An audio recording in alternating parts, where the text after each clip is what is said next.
Gaza l'a dit malgré tout, un document exceptionnel réalisé par Gwendoline Debolo, notre journaliste LCI, avec Rami Aboujemou, c'est les journalistes de Real Gaza Productions. Alors que la bande de Gaza, on le sait, a été fermée à la presse étrangère par Israël, nous avons suivi 3 témoins au sein de cette enclave dévastée. Plus d'1,5 million aujourd'hui de Gazaouis, 2 habitants sur 3 ont été déplacés dans ce minuscule territoire. Regardez ce magnifique reportage, on en reparle ensuite.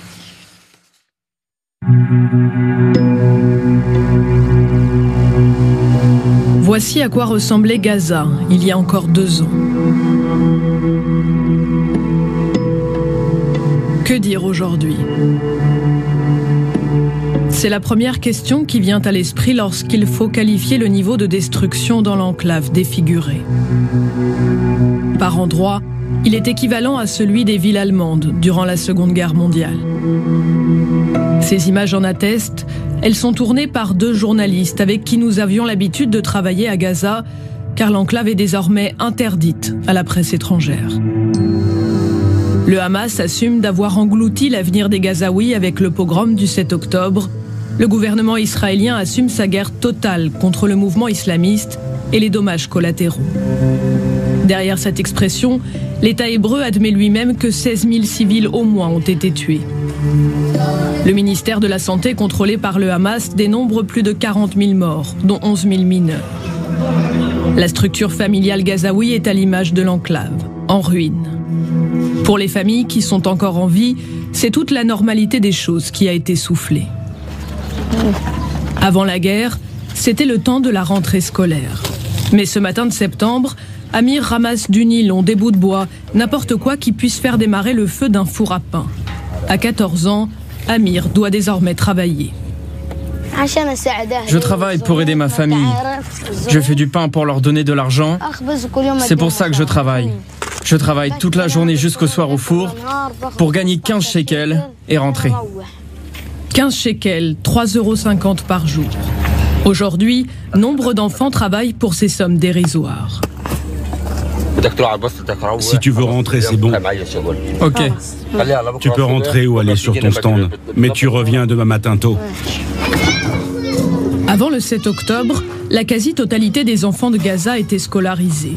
Désormais, la survie prime et l'éducation est un souvenir. Dans l'après-midi, Amir entame son 2e petit boulot pour gagner 2 € de plus. Je finis mon travail au four et je viens travailler au stand. Je me rappelle quand on était dans le nord, je rentrais de l'école, on jouait au foot. Après le foot, on rentrait à la maison se doucher. Après, on allait au cybercafé pour jouer à Counter-Strike ou à PUBG. Mais bon, on a oublié tout ça. Ma vie dans le nord était meilleure. Je veux juste qu'on rentre chez nous. Amir et sa famille habitaient le nord de la bande de Gaza. Ici, dans le camp de Jabalia. Dès le début de la guerre, Israël ordonne l'évacuation du nord pour lancer son offensive terrestre. C'est le début d'un exil interminable pour Amir comme pour plus d'1,5 million d'autres Gazaouis. Ce départ du nord de Gaza, Rami Aboujemou s'en souvient comme l'une des décisions les plus difficiles qu'il ait eu à prendre en tant que père. Nous avions l'habitude de partir en reportage avec Rami à Gaza. Il vit aujourd'hui sous une tente. Chambre à coucher. Petit coin cuisine. En novembre, Rami filme son départ de la ville de Gaza, sous les tirs, avec Saba, sa femme, et son fils Walid, alors âgé de 2 ans. Ça va, Baba? Dido. Leurs voisins sont tués dans la fuite. Rami nous donne des nouvelles tous les jours depuis le début du conflit. Nous lui avons demandé de nous parler de son quotidien de père à Gaza. Être père pendant la guerre, c'est pas quelque chose d'évident. La première décision qui était trop difficile pour moi, c'est le fait de quitter chez soi ou pas. Parce que je sais très bien qu'est-ce que ça veut dire sortir de chez soi. C'est finir sous une tente. C'est une vie d'humiliation. Et malgré ça, j'ai essayé de faire de cette tente un lieu d'amusement pour Walid. On n'appelle plus une tente. On dit toujours la villa. Pour que Walid reste dans sa tête que c'est une villa. Je lui ai amené une piscine gonflable aussi. Pour qu'il joue pendant l'été en croyant qu'on était en période d'excursion. Tout ça, c'est beaucoup d'efforts pour épargner les enfants et épargner Walid. Je ne voulais pas que la peur s'implante dans son cœur. Être parent à Gaza est un combat de chaque instant, une lutte qui se fracasse parfois sur l'absence totale de perspective. Le père, malheureusement, il a perdu le rôle de protecteur. Il ne peut pas protéger ses familles. Les enfants, ils voient comment il y a des bombardements. Et parfois, quand on reçoit des questions de la part des enfants, on ne trouve pas de réponse. Et quand est-ce que ça va finir? J'ai pas de réponse. Et à chaque fois, je leur dis, tout ça, ça va finir. Ne vous inquiétez pas, c'est juste question de temps. Et ça fait presque 1 an que je dis ça et ils ne me croient plus. Nord de la bande de Gaza. Israël assiège cette partie de l'enclave où le Hamas tente de reconstituer ses forces. Près de 300 000 civils y vivent encore, à l'image de Khaled Abou Nima. Cet ambulancier travaille jour et nuit et sa fille de 4 ans, Amira, lui manque. Comment tu vas? Moi, ça va. Comment va Amira? Elle dort? Je voudrais rentrer pour la voir. Elle me manque. Allô? Déplace-toi pour capter le réseau, ça passe mal. Les drones israéliens volent constamment au-dessus de la ville de Gaza. Être ambulancier ici, c'est exercer l'un des métiers les plus dangereux. Leurs véhicules sont régulièrement pris pour cible. Parfois, c'est une maison sur leur trajet ou une voiture à côté d'eux. À chaque intervention, Khaled a la boule au ventre. Au moment où l'on reçoit un appel qui nous prévient qu'un bombardement vient d'avoir lieu, la première chose à laquelle je pense, c'est est-ce que je vais arriver là-bas en vie? Et est-ce que je vais revenir en vie? Ou est-ce que je vais mourir sur le trajet? Une balle l'a frôlé lors d'une intervention. Plusieurs ambulanciers ont été tués depuis le début de la guerre, mais plus que le danger, c'est la souffrance dont il est témoin qui affecte Khaled. Hier, la maison de notre collègue a été bombardée. Il y a 3 jours, c'était la maison de son père qui a été ciblée. Son père est mort. Hier, son frère est mort. Sa sœur est morte. Son grand-père est mort aussi. Et sa mère est blessée. Notre collègue aussi a été blessé pendant le trajet jusqu'à l'hôpital. On a essayé de l'apaiser, mais qu'est-ce qu'on peut lui dire? On aura besoin de plusieurs années pour retourner à notre situation d'avant-guerre. Tout ce qu'on veut, c'est que ce bain de sang s'arrête. Partout, du nord au sud de l'enclave, cette même supplication, l'arrêt des combats. Personne ne critique le Hamas face caméra, trop dangereux. Pourtant, à Gaza, la colère à l'égard du mouvement islamiste est parfois aussi forte qu'à l'égard de l'armée israélienne. Retour dans le sud de Gaza. Amir retrouve son père et sa mère.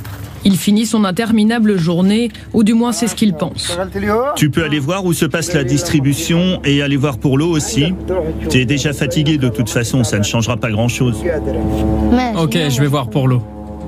Amir obéit, mais la faim tenaille l'adolescent. Maman, comment on fait aujourd'hui? J'ai pas encore mangé, j'ai faim. Je vais me débrouiller pour te faire à manger. Un repas par jour, 1 ou 2 euros par jour, le quotidien à Gaza est fait de presque rien. L'avenir est difficile à concevoir. Amir, toujours fier de son niveau en maths, espère encore qu'il pourra commencer des études d'ingénieur, malgré l'arrêt des cours. Trouver la force de faire en sorte que la vie continue, coûte que coûte. Rami nous annonce que sa femme Saba attend leur 2e enfant. On a pris la décision qu'on veut que la vie continue, on veut avoir un enfant. Il y avait beaucoup de fleurs qui se sont fanées et on s'est dit on va donner naissance à une nouvelle fleur. Et cet enfant-là, et ça va être l'avenir, il va construire avec Walid et ses frères l'avenir de la Palestine. Et surtout vivre dans un État indépendant côte à côte avec Israël. On comprend mieux cette phrase qu'il nous avait dite pour décrire le futur à Gaza, un curieux mélange d'espoir et de désespoir. Au cœur de Gaza, la vie malgré tout, document exceptionnel réalisé donc par Gwendoline de Bono, avec des journalistes militaires du Hezbollah et beaucoup d'éliminations depuis maintenant plusieurs semaines. On parle forcément d'Hassan Nasrallah vendredi dernier, pardonnez-moi. Il y a eu les attaques de beepers, de talkie-walkie qui ont mis à mal aussi la direction du Hezbollah. Est-ce que vous voyez une force aujourd'hui affaiblie de fait avec ce qui est en train de mener Israël, ou est-ce qu'elle a la force de conduire des opérations dans le temps avec forcément un organigramme très amputé? Je pense que les deux hypothèses que vous soulevez peuvent se vérifier en même temps. Ouais. D'un côté, incontestablement, le Hezbollah est affaibli à travers la capacité des Israéliens à décapiter l'essentiel du sommet de l'organigramme de l'organisation. Et de ce fait, bien sûr que c'est une source de désorganisation. Et en même temps, la même organisation, le Hezbollah, a déjà fait montre de sa capacité à la fois de résistance, de résilience, d'adaptation, y compris durant une séquence de confrontation directe. Donc vous avez ces deux réalités qui se conjuguent. Parce que des caches d'armes, je me permets de vous interrompre, mais des caches d'armes ont été touchées aussi dans ces frappes, mais on sait visiblement qu'ils ont encore beaucoup un arsenal encore très très nombreux pour continuer à faire la guerre. Oui, naturellement la question des capacités, des moyens, mais je pense que précisément le conflit ne se résume pas à cette dimension-là militaire. La preuve, c'est quand le schéma qui se dessine fait écho à ce qu'on a connu au début de la dernière offensive israélienne à Gaza, cette fois-ci, qui consistait à considérer que l'objectif de guerre était la destruction du Hamas. Aujourd'hui, il s'agit de la destruction du Hezbollah. Et dans les deux cas, en réalité, c'est deux manières aussi d'afficher un objectif officiel, mais qui ne saurait en fait masquer finalement une forme de blanc-seing que se définit ou se reconnaît l'armée israélienne, parce que dès lors que vous affichez ce type d'objectif, la réalité fait que vous n'arriverez jamais à l'atteindre de manière générale et absolue. Et les officiers, les dirigeants israéliens le savent. Donc ils se reconnaissent une marge d'action quasi générale et absolue, mais qui en même temps dénote l'absence de toute perspective politique. La démarche ne s'inscrit pas dans une perspective de résolution tant de la confrontation vis-à-vis de l'Iran et du Hezbollah d'un côté que vis-à-vis du Hamas. La confrontation est perçue strictement du point de vue militaire. Et de ce point de vue-là, c'est en ce sens qu'on ne voit pas poindre une quelconque trêve et encore moins la fin du conflit. Louis Duclos, très rapidement, avant notre documentaire très attendu sur nos antennes et sur Gaza, et juste sur cette capacité. Belignabi, quand on entend le témoignage de Solène Camissou, qui était sur place à cette frontière il y a encore quelques heures, qui nous font ce récit de tirs permanents. L'objectif aujourd'hui de l'armée israélienne, et vous en parliez notamment de ces tunnels, c'est intéressant et ça va être intéressant d'en reparler, c'est vraiment de pilonner ce que le Hezbollah a mis en place dans le Sud-Liban. Oui, alors stratégiquement ça s'entend, il y a une rationalité, une logique, et là pour le coup on peut parler d'un objectif de guerre légitime du côté israélien, mais en même temps, en reprenant les termes de votre journaliste, il y a cette volonté de tuer, de détruire jusqu'au dernier membre du Hezbollah.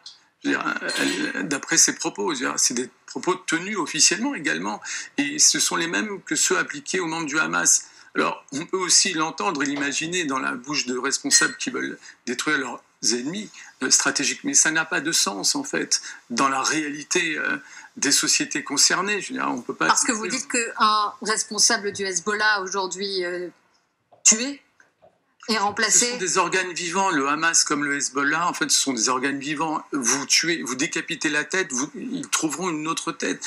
Et c'est comme ça que ces organisations perdurent, en fait, comme toute organisation politique, d'une certaine manière. Donc, il y a là, en vérité, un déni quant à l'identité de l'adversaire d'Israël. Et puis, je voudrais quand même revenir sur votre reportage.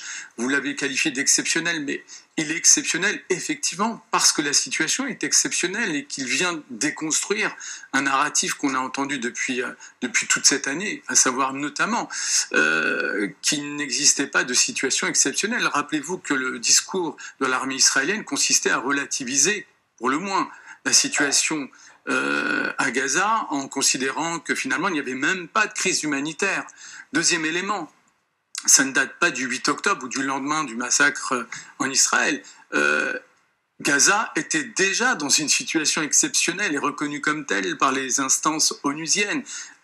Les destructions n'étaient pas de cet ordre et de ce type. Bien sûr, mais il y avait déjà une situation d'occupation et de blocus quasi total. Donc la situation était déjà catastrophique sur le plan humanitaire et exceptionnelle à l'échelle mondiale. Donc de ce côté-là, pour le coup, il faut inscrire tout cela dans une perspective historique. Et enfin, les images que vous avez montrées, en fait, viennent attester ce que disent beaucoup de juristes depuis déjà pas mal de mois, ce qu'a souligné également la Cour internationale de justice à travers une ordonnance officielle qui a souligné le risque plausible de génocide. Et enfin, même en Israël, même si ces voix sont très minoritaires et isolées, vous avez un historien comme Omer Bartov, qui est spécialiste de la Shoah, qui est spécialiste du fait génocidaire et qui reconnaît aujourd'hui que la situation relève précisément d'un génocide. Donc, soit on prend acte de ce que disent ces voix à la fois de juristes, parce que le génocide est d'abord une notion juridique, et ces historiens qui mettent en perspective historique ce qui se passe aujourd'hui à Gaza, soit on reste dans une forme de déni. Et on continue d'en discuter ensemble. Et Nabi, quand vous entendez ce candidat à la présidentielle, dont on connaît un peu les excès, conseiller aujourd'hui le président israélien de toucher les installations nucléaires iraniennes? Disons que c'est pas simplement l'esprit trumpiste qui s'exprime. Je pense que ces déclarations habitent aussi un certain nombre des membres du gouvernement israélien en place. En particulier, Benjamin Netanyahou, qui est obsédé par la menace nucléaire iranienne. C'est l'un des fils rouges de son exercice du pouvoir. Donc il n'y a pas là de déconnexion entre des propos qui peuvent paraître déconnectés ou irrationnels de Donald Trump et la réalité de la vision des choses qui domine au sein du gouvernement israélien. Ce qui est intéressant notamment par rapport à la carte que vous nous avez présentée, c'est qu'effectivement c'est une liste de cibles stratégiques et qui permet en même temps de bien distinguer la confrontation entre les Israéliens et le Hezbollah d'un côté, les Israéliens et le Hamas de l'autre. Ce sont deux conflits qu'on qualifie d'asymétriques. Ce ne sont pas deux armées conventionnelles qui font face à Tzal. Là, l'Iran, c'est un État. C'est un État avec une armée conventionnelle qui ne dispose pas de l'arme nucléaire, contrairement à Israël. Qui est en capacité néanmoins. C'est une manière de dire attention. Donc c'est un conflit ou une confrontation d'une autre nature où Israël quand même est dans un rapport de force favorable. Premièrement parce qu'elle a un statut de puissance nucléaire et donc il y a l'action de la dissuasion. À un moment donné, si on rentre dans un cycle d'escalade, à un moment donné, les Iraniens ayant conscience du statut de puissance nucléaire d'Israël ne pourra pas aller dans cette escalade jusqu'à n'importe quel point. Et deuxième élément qui limitera malgré tout cette escalade, c'est le soutien inconditionnel des États-Unis auprès des Israéliens qui pèsent naturellement dans cette confrontation. Donc, d'un côté, cette escalade ne pourra pas s'inscrira dans un cadre limité, et de l'autre, malgré tout, du côté du gouvernement israélien, il y a de quoi se reconnaître à nouveau une forme de blanc-seing, dans la mesure où les États-Unis confirment leur soutien inconditionnel, et que d'une autre manière, ils sont dans un rapport de force asymétrique malgré tout, c'est-à-dire qu'ils sont en position de force face aux Iraniens. Je le rappelle, le régime est très affaibli en Iran. Oui. Vous voyez, ce n'est pas comme... en Iran, vous avez un régime qui n'a plus d'assises sociales populaires comme à une certaine époque, et cela peut compter, parce que si en plus le pays est définitivement affaibli du point de vue économique, on pourrait pouvoir poindre une contestation sociale encore plus forte en Iran contre le régime. C'est ce que cherche ou ce que risqueraient de chercher des dirigeants israéliens, je pense. Louis Duclos, rapidement, et ensuite Rina, on arrive à la fin de cette émission. Mais... Oui, je suis assez d'accord. Ouais, notamment.